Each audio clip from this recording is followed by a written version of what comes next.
Hello student, welcome to miss Vishwakarma YouTube channels. और आज हम लोग बीएससी मैथमेटिक्स में डिफरेंशियल कैलकुलस शुरू करने जा रहे हैं। तो सबसे पहला जो टॉपिक है वो है डिफरेंशियल कैलकुलस में, वो है सक्सेसिव डिफरेंशिएशन। ठीक है, तो सक्सेसिव डिफरेंशिएशन क्या होता है? एक्चुअली सक्सेसिव डिफरेंशिएशन में हमारे पास कोई फंक्शन होता है और उसको हम है ना उसको कई बार हम उसको डिफरेंशिएशन करते हैं, like first order differentiation, second order differentiation, third order differentiation, nth order differentiation.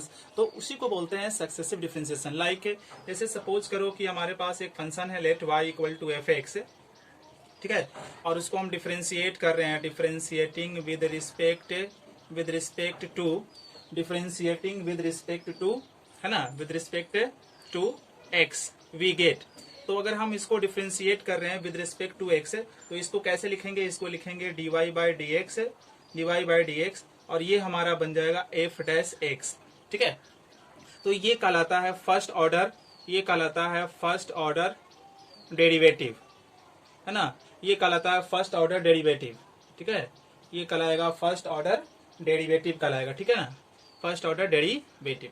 उसी के बाद इसको अगेन एक बार और डिफरेंशिएट अगर हम करते हैं, again differentiating both side with respect to x, तो ये हमारा हो जाएगा dy बाई डी एक्स, और यहाँ फिर से हम लेंगे dy बाई डी एक्स, क्योंकि x के रिस्पेक्ट में हम डिफरेंशिएशन कर रहे हैं इसको, और ये हमारा बन जाएगा f डबल डैश एक्स। तो ये आपका इन दोनों को इंटू कर देंगे तो हो जाएगा डी स्क्वायर बाई, और यहाँ डी एक्स स्क्वायर, ये हो जाएगा एफ डबल डैश एक्स। इसको कहेंगे सेकेंड ऑर्डर डेरिवेटिव कहेंगे। ठीक है ना, सेकेंड ऑर्डर डेरिवेटिव कहेंगे। और इसी तरह से इसको एक और नाम से जाना जा सकता है, इसको y1 भी कहा जाता है, इसको y2 भी कह सकते हैं, y2 भी कहते हैं। ठीक है, इसको y2 भी कहते हैं। इसको एक और नाम से यहाँ लिख सकते हैं कैपिटल डी वाई कहेंगे इसको कहेंगे कैपिटल डी स्क्वायर वाई कहेंगे इसको। ठीक है ना, कैपिटल डी स्क्वायर वाई कहेंगे। और कैपिटल डी का मतलब होता है स्टूडेंट, कैपिटल डी का मतलब होता है D by D x, capital D का मतलब होता है डी बाई डी एक्स। तो इसी तरह से कोई फंक्शन को हम जो ना बहुत बार डिफरेंशिएशन करते हैं, उसी को बोलते हैं सक्सेसिव डिफरेंशिएशन। और इसी फंक्शन को एक बार और डिफरेंशिएट करते हैं, तो again differentiating both side with respect to x. तो भाई ये सेकंड ऑर्डर का तो पहले से था, एक बार और इसको डिफरेंशिएशन करेंगे तो ये थर्ड ऑर्डर का बन जाएगा। तो ये इसका सिंबल ऐसे बन जाएगा, और ये लिखना पड़ेगा हमको डी बाई डी एक्स, और इसको यहाँ रिप्लेस कर देंगे d square y upon d x square, और ये हो जाएगा आपका एफ ट्रिपल डैश एक्स हो जाएगा। तो स्टूडेंट ये हमारा हो जाएगा डी थ्री डी के power cube y equal to, ये आपका मिलके बन जाएगा डी के power cube y upon d x के power 3 equal to f triple dash x. तो ये कहलाएगा आपका थर्ड ऑर्डर डेरिवेटिव। तो इसी तरह से ये आगे बढ़ते जाएगा। ठीक है, इसी तरह से ये आगे बढ़ते बढ़ते nth ऑर्डर वाले को कैसे दिखाएंगे? nth ऑर्डर में यहाँ 3 ऑर्डर था तो 3 आया था, nth ऑर्डर में वहाँ n आ जाएगा, और यहाँ हो जाएगा। और स्टूडेंट यहाँ nth ऑर्डर था तो 3 की जगह यहाँ n आ गया था, तो यहाँ आ जाएगा आपका, देखो थर्ड ऑर्डर था तो यहाँ पर 3 आया था, तो nth ऑर्डर है तो यहाँ पर n आएगा, और यहाँ भी n आएगा, इक्वल टू यहाँ 3 ऑर्डर था तो 3 डैश आए थे, तो nth ऑर्डर होगा तो n डैश आएंगे। तो इसी कोई भी फंक्शन को जब हम nth टाइम्स या 3 टाइम्स या 4 टाइम या 5 टाइम जब उसका हम डेरिवेटिव कर निकालते हैं, n की डिफरेंशिएशन प्रोसेस करते हैं, उसी को बोलते हैं सक्सेसिव डिफरेंशिएशन कहते हैं। ठीक है, इसको हम yn से भी डिनोट कर सकते हैं। एक और सो स्टूडेंट अभी इस क्वेश्चन को देखते हैं। इस क्वेश्चन में ये कह रहा है कि फाइंड y2, यानी कि सेकेंड ऑर्डर डेरिवेटिव आपको बताना है if y equal to e to the power minus 1 by x, यानी कि y equal to e to the power minus 1 by x दिया हुआ है, और सेकेंड ऑर्डर का डेरिवेटिव बताना है। तो आइए इसको सॉल्व करते हैं, कैसे बनेगा। तो y equal to e to the power minus 1 by x, हम इसको निकालेंगे, इसका differentiating with respect to x we get. तो ये हो जाएगा डी बाई डी एक्स, यहाँ आ जाएगा y, और ये हो जाएगा डी बाई डी एक्स, यहाँ होगा e to the power minus 1 by x. और आप जानते हो e to the power x का जो फॉर्मूला होता है वो होता है e to the power x ही उसका डेरिवेटिव होता है, e to the power x का derivative e to the power x है। तो ये हो जाएगा, इसको हम लोग y1 कहते हैं, फर्स्ट ऑर्डर डेरिवेटिव को y1, और भी बहुत सारे नाम से जानते हैं, तो y1 ही मैं नाम लेकर चलता हूं। तो y1 इक्वल टू, अब ये देखिए ये जो है ना e to the power minus 1 by x है, तो आप चेन फार्मूला से पहले से परिचित होंगे, है ना, यहाँ चेन फार्मूला यूज होगा, ऐसे बनेगा e to the power minus 1 by x.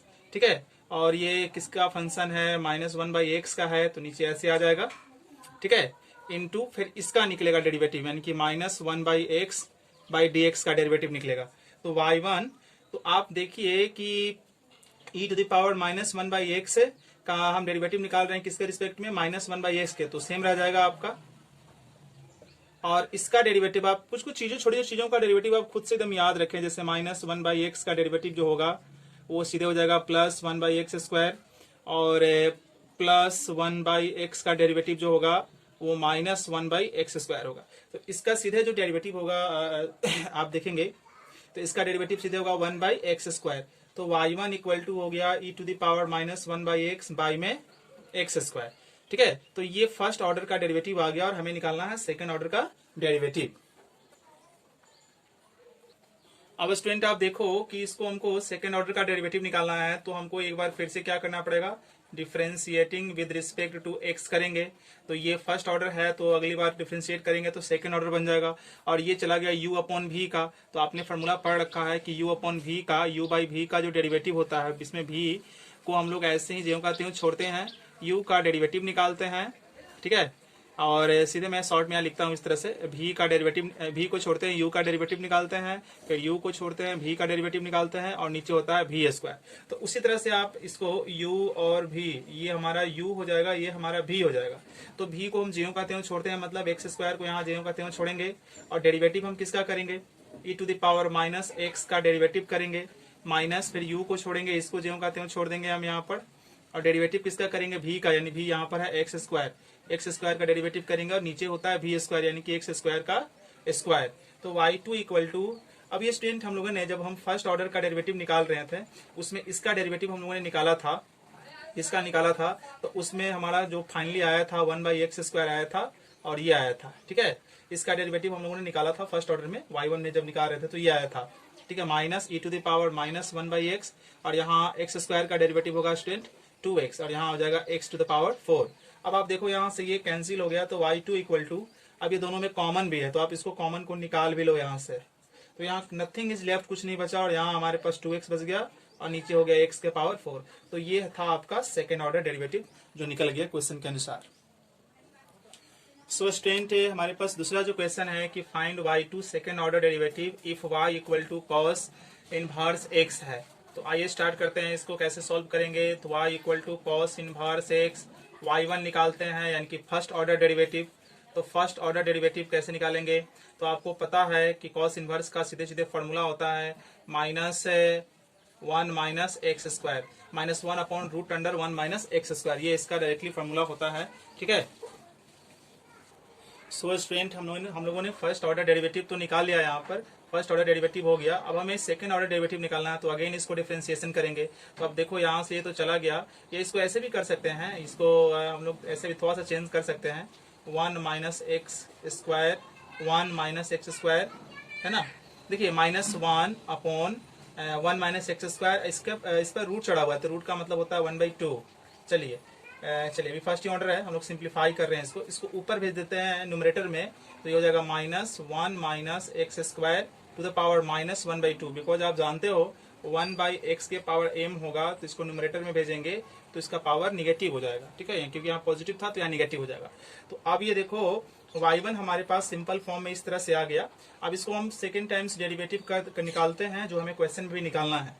तो इसका डेरिवेटिव निकालेंगे तो चेन फार्मूला यूज होगा, ये माइनस, यहाँ हो जाएगा d1 -x² to the power -1/2 by, ये किसके रिस्पेक्ट में निकलेगा, 1 -x² के रिस्पेक्ट में निकलेगा, और फिर जो है आपका निकलेगा आपका 1 -x² का x के रिस्पेक्ट में, क्योंकि ये x का फंक्शन हुआ। ठीक है, x के फॉर्म में आ जाएगा। ठीक है, तो चलिए, तो इस तरह से हम लोगों ने यहाँ पर निकाल लिया। अब हम इसको सॉल्व करते हैं।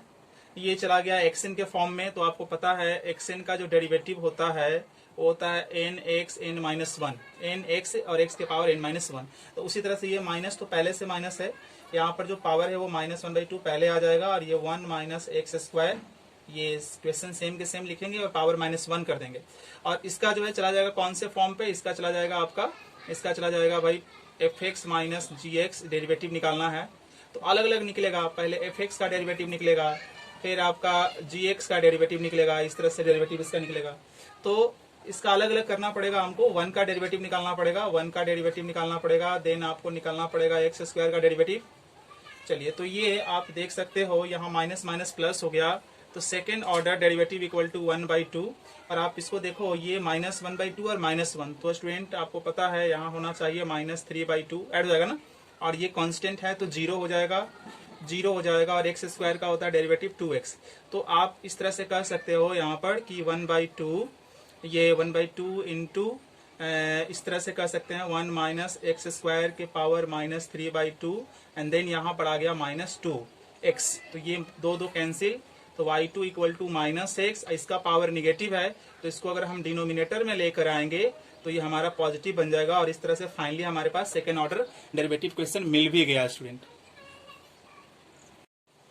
सो स्टूडेंट इस क्वेश्चन में देखते हैं, इसमें ये कह रहा है कि फाइंड d2y बाई dx², यानी कि सेकेंड ऑर्डर का डेरिवेटिव पूछ रहा है if x equal to a cos theta, y equal to a sin theta. इसको इस तरह के प्रॉब्लम को बोलते हैं पैरामेट्रिक फॉर्म्स। पैरामेट्रिक फॉर्म दिया हुआ है और हमें यहाँ पर सेकेंड ऑर्डर का डेरिवेटिव पता करना है। तो सबसे पहले इसको कैसे बनाएंगे, देखिए x equal to a cos theta यहाँ दे दिया है, ठीक है। तो इसका डेरिवेटिव निकालेंगे हम, dx बाई डी थीटा करेंगे, थीटा के रिस्पेक्ट में कर लेंगे हम यहाँ पर। तो थीटा के रिस्पेक्ट में कर लेंगे तो ये हो जाएगा हमारा a, और cos थीटा का कितना हो जाता है, cos थीटा का डेरिवेटिव हो जाता है, या पहले इसको हम ऐसे कर देते हैं, x का यहाँ थीटा के रिस्पेक्ट में करेंगे तो dx बाई डी थीटा होगा, और यहाँ हमको लिखना पड़ेगा a cos theta by d theta, इस तरह से। अब यहाँ हो गया dx बाई डी थीटा, और यहाँ a कांस्टेंट, तो उसको कॉमन कर लेते हैं, तो d cos theta upon d theta, तो dx by d theta equal to a, और cos थीटा की डेरिवेटिव क्या होता है, cos थीटा का डेरिवेटिव जो होता है वो माइनस साइन थीटा होता है। तो यहाँ आ गया dx by d theta equal to -a sine theta, ठीक है। उसी तरह से फिर y equal to a sine theta है, तो यहाँ भी हम y का डेरिवेटिव निकालेंगे थीटा के रिस्पेक्ट में, तो a कॉमन हो जाएगा, और यहाँ sine theta by theta, d sine theta by d theta. अब dy बाई dx हो जाएगा a, साइन थीटा का डेरिवेटिव हो जाएगा cos थीटा, और ये हमारा हो गया इक्वेशन 1, इक्वेशन 2। हमें निकालना है dy बाई dx का सेकेंड ऑर्डर। तो पहले हम क्या कर लेते हैं कि इक्वेशन 2 को 1 से डिवाइड कर लेते हैं। तो 2 पहले लिखेंगे हम, ये डिवाइड ये dx बाई डी थीटा, और यहाँ हो जाएगा a cos theta divide minus a sine theta, तो ये हो जाएगा dy बाई डी थीटा, और ये इंटू हो जाएगा, और ये आपका पलट जाएगा, और यहाँ हो जाएगा a cos theta by minus a sine theta, a cancel, theta d theta cancel हो गया, dy by dx equal to हो गया माइनस cos बाई साइन, कितना हो गया, cot थीटा हो गया। यानी कि ये फर्स्ट ऑर्डर डेरिवेटिव हम लोगों ने निकाल लिया, फर्स्ट ऑर्डर डेरिवेटिव निकल गया। अब हमें चाहिए सेकेंड ऑर्डर डेरिवेटिव, ठीक है। dy by dx equal to हो गया माइनस cot थीटा। अब इसका सेकेंड ऑर्डर डेरिवेटिव जब निकालेंगे तो d बाई डी एक्स है, इसका d बाई डी एक्स है, और इसका भी डेरिवेटिव निकालना पड़ेगा हमको। तो इसका डेरिवेटिव हो जाएगा माइनस कॉट थीटा का डेरिवेटिव, ये हो गया आपका सेकेंड ऑर्डर हो गया, सेकेंड ऑर्डर डेरिवेटिव हो गया, और ये हो गया माइनस बाहर आ जाएगा। कॉट थीटा का डेरिवेटिव क्या होता है, कॉट थीटा का डेरिवेटिव जो होता है वो माइनस है, कॉट थीटा का डेरिवेटिव जो होता है वो माइनस है कॉसेक थीटा होता है, कॉसेक स्क्वायर थीटा होता है। तो ये माइनस माइनस यहाँ पर प्लस बन गया, और हमारा सेकेंड ऑर्डर डेरिवेटिव जो है वो आ गया कॉसेक स्क्वायर थीटा।